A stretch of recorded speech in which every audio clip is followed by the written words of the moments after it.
ಅಲ್ಲು ಅರ್ಜುನ್ ನಟನೆಯ ಸುಕುಮಾರ್ ನಿರ್ದೇಶನದ ಮೈತ್ರಿ ಮೂವಿ ಮೇಕರ್ಸ್ ಸಂಸ್ಥೆ ನಿರ್ಮಿಸಿರುವ ಆಕ್ಷನ್ ಎಂಟರ್ಟೈನರ್ ಪುಷ್ಪ 2 ಚಿತ್ರ ಬಾಕ್ಸ್ ಆಫೀಸ್ ನಲ್ಲಿ ಸದ್ದು ಮಾಡಿತ್ತು.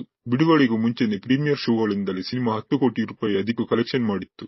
ಸಿನಿಮಾ ದೊಡ್ಡ ಮಟ್ಟದಲ್ಲಿ ಪ್ರೇಕ್ಷಕರನ್ನು ಚಿತ್ರಮಂದಿರಕ್ಕೆ ಸೆಳೆದಿತ್ತು. ಚಿತ್ರದ HD ಪ್ರಿಂಟ್ ಲೀಕ್ ಆಗಿದ್ರೂ ಕೂಡ ಪ್ರೇಕ್ಷಕರು ಚಿತ್ರಮಂದಿರದಲ್ಲೇ ಸಿನಿಮಾ ನೋಡಿ ಎಂಜಾಯ್ ಮಾಡಿದ್ದರು. ಡಿಸೆಂಬರ್ 5ರಂದು ತೆಲುಗು, ತಮಿಳು, ಕನ್ನಡ, ಮಲಯಾಳಂ ಮತ್ತು ಹಿಂದಿಯಲ್ಲಿ ಬಿಡುಗಡೆಯಾದ ಈ ಚಿತ್ರ ಭಾರತೀಯ ಚಿತ್ರರಂಗದಲ್ಲಿ ದಾಖಲೆ ನಿರ್ಮಿಸಿದೆ. ಸಿನಿಮಾ ಈಗಾಗಲೇ 1850 ಕೋಟಿಗೂ ಅಧಿಕ ಕಲೆಕ್ಷನ್ ಮಾಡಿದೆ. ಅಲ್ಲದೆ ಬಾಹುಬಲಿ 2 ಸಿನಿಮಾದ ಕಲೆಕ್ಷನ್ ಅನ್ನು ಹಿಂದಿಕ್ಕುವುದರ ಜೊತೆಗೆ ಅತಿ ಹೆಚ್ಚು ಗಳಿಕೆ ಮಾಡಿದ ಭಾರತೀಯ ಸಿನಿಮಾಗಳ ಪಟ್ಟಿಯಲ್ಲಿ 2ನೇ ಸ್ಥಾನ ಗಳಿಸಿದೆ. ಅಲ್ಲದೆ ಪುಷ್ಪ 2 ಚಿತ್ರದ ಬಜೆಟ್ 500 ಕೋಟಿಯಾಗಿತ್ತು. ಪುಷ್ಪ 2 ಸಿನಿಮಾ ತುಂಬಾನೇ ಅದ್ದೂರಿಯಾಗಿ ಮೂಡಿ ಬಂದಿದೆ.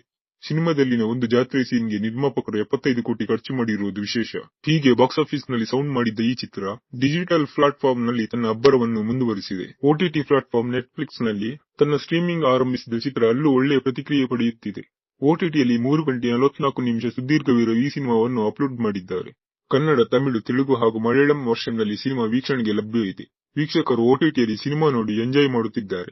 ಇನ್ನು OTTಯಲ್ಲಿ ಮೊದಲು ತಾಂತ್ರಿಕ ಸಮಸ್ಯೆಯಿಂದ ಕನ್ನಡದ ಡಬ್ಬಿಂಗ್ ಬಿಡುಗಡೆಯಾಗಿರಲಿಲ್ಲ. ಆದರೆ ಕೆಲವು ಗಂಟೆಗಳಲ್ಲಿ ಅದನ್ನು ಸರಿಪಡಿಸಲಾಗಿದೆ. ಈಗ ಕನ್ನಡದ ವರ್ಷನ್ ವೀಕ್ಷಕರಿಗೆ ಲಭ್ಯವಾಗಿದೆ. ಇನ್ನು ಪುಷ್ಪ 2 ಚಿತ್ರದ ಕನ್ನಡ ಡಬ್ಬಿಂಗ್ ಗುಣಮಟ್ಟ ಚೆನ್ನಾಗಿದ್ದು, ಅಷ್ಟೇ ಅಲ್ಲ ಕನ್ನಡಕ್ಕೆ ಡಬ್ ಆಗಿ ಬಂದ ಸಿನಿಮಾಗಳಲ್ಲಿ ಅತಿ ಹೆಚ್ಚು ಗಳಿಕೆ ಕಂಡ ಸಿನಿಮಾ ಎನ್ನುವ ಹೆಗ್ಗಳಿಕೆಗೂ ಪುಷ್ಪ 2 ಪಾತ್ರವಾಗಿದೆ.